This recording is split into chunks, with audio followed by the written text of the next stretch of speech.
আসসালামু আলাইকুম প্রিয় দর্শক, গত কদিন ধরেই আমরা সারা দেশে আওয়ামী লীগের কিছু তৎপরতা কিন্তু দেখতে পাচ্ছি এবং এই তৎপরতাগুলো নিয়ে নানা ধরনের কথাবার্তা হয়েছে এবং কিছু কিছু তৎপরতার সঙ্গে আমরা একটু সহিংসতারও সম্পৃক্ততা দেখছি।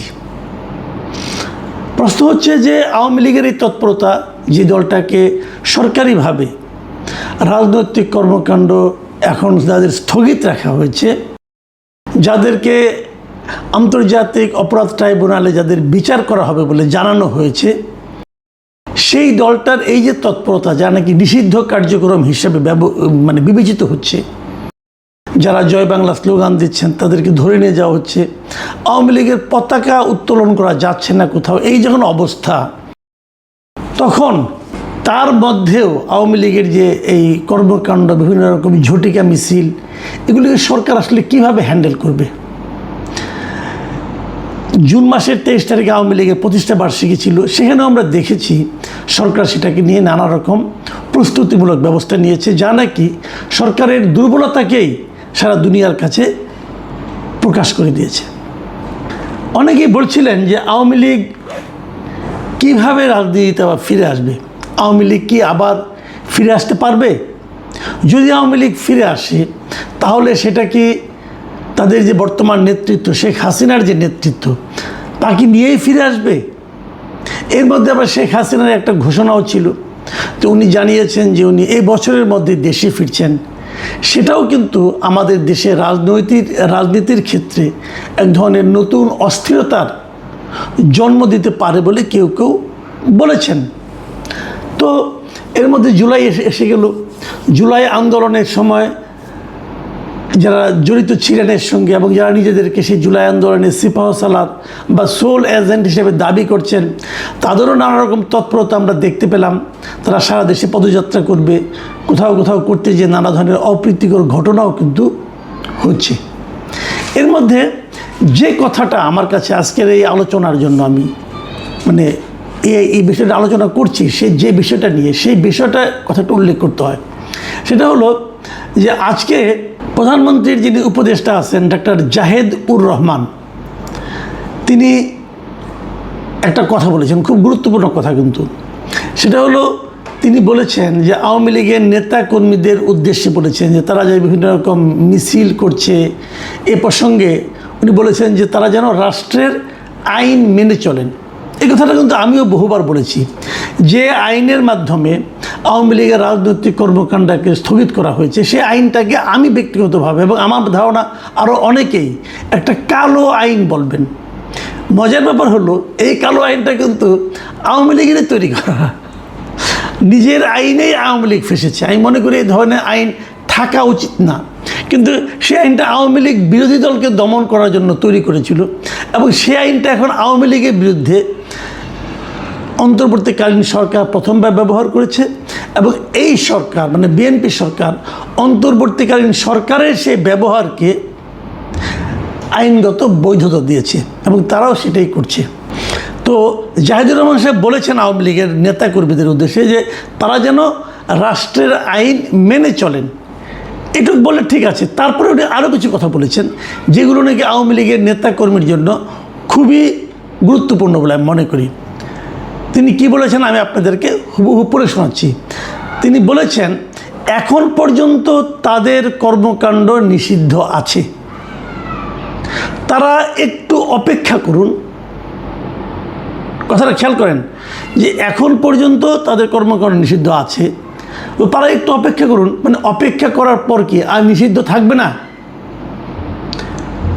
বিষয়টা কিন্তু আপনি একভাবে ভাবেন, শোনার চেষ্টা করেন যে এখন পর্যন্ত নিষিদ্ধ আছে, এখন পর্যন্ত, তো আরেকটু অপেক্ষা করতে হবে, তারপরে নিষিদ্ধ নাও থাকতে পারে।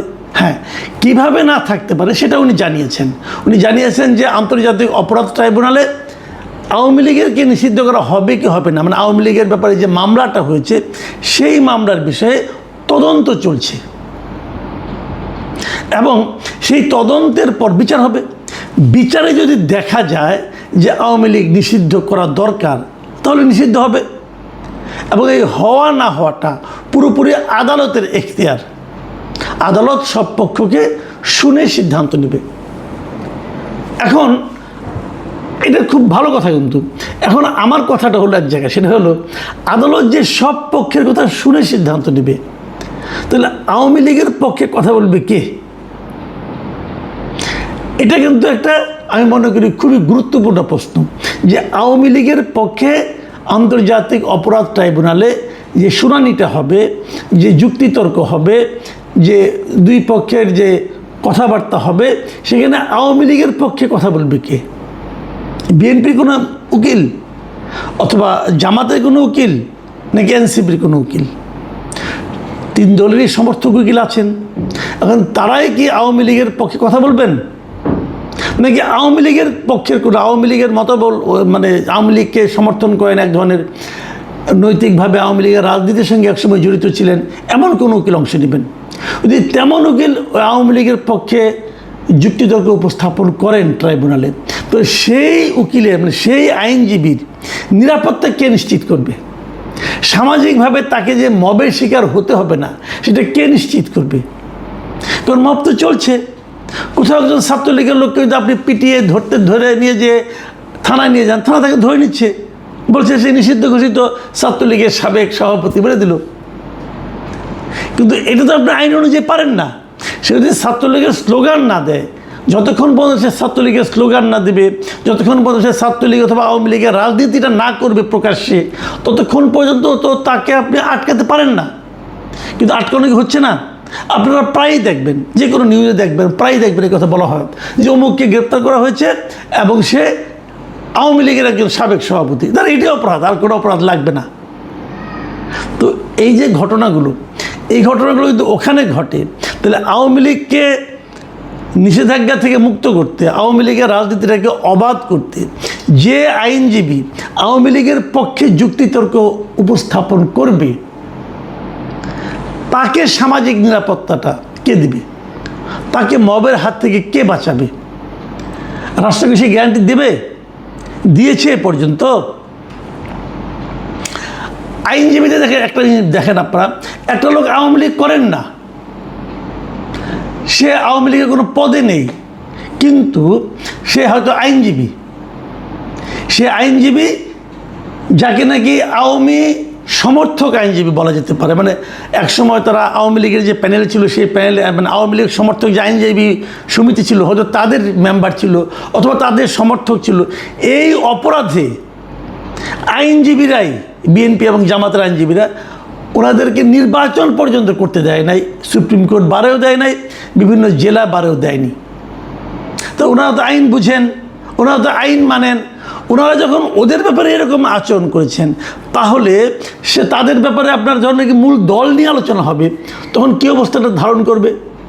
এর ব্যাখ্যাটা কি? এটা আমি মনে করি একটা গুরুত্বপূর্ণ বিষয়। এখন আমরা জেনেছি এর মধ্যে যে আন্তর্জাতিক অপরাধ ট্রাইব্যুনালের যিনি চিফ প্রসিকিউটর আছেন, তিনি জানিয়েছেন যে আওয়ামী লীগের নিষিদ্ধ করার ব্যাপারে, কার্যক্রম নিষিদ্ধের বিষয়ে অলরেডি তদন্ত, ট্রাইব্যুনালের যে তদন্ত সংস্থা আছে তারা তদন্ত করছে।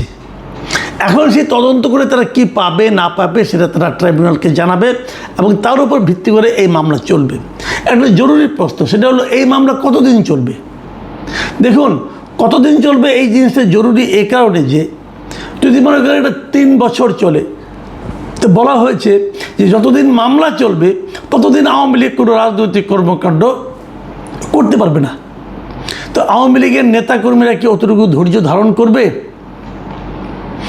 যেভাবে জাহিদুর রহমান বলছেন একটু অপেক্ষা করেন, সেই একটুটা কি 3 বছর নাকি 4 বছর?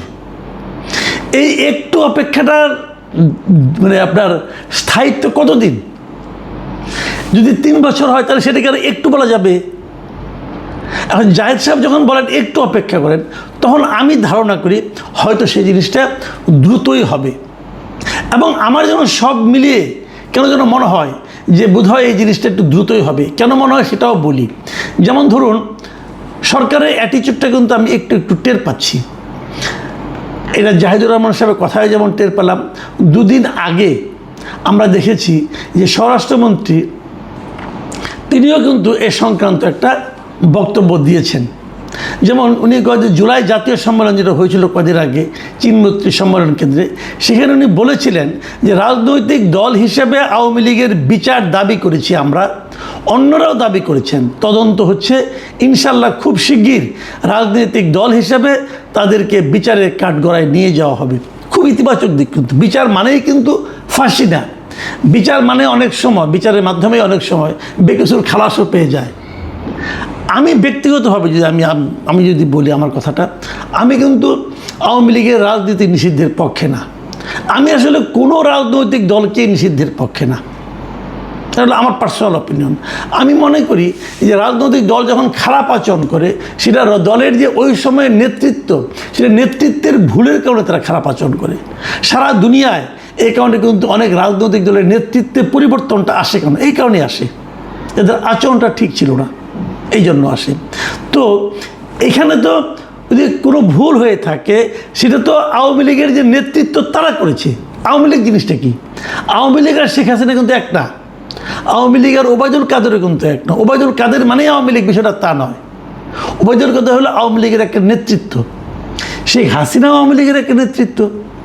তো আওয়ামী লীগকে ব্যবহার করে যত লোক অন্যায় করেছেন, যত লোক খুন করেছেন, গণহত্যা করেছেন, যত লোক অপরাধ করেছেন, যত লোক লুটতরাজ করেছেন, এদের সবাইকে ওই অপরাধের কারণে বিচার করতে হবে। এই বিচারটা আমি দাবি করি।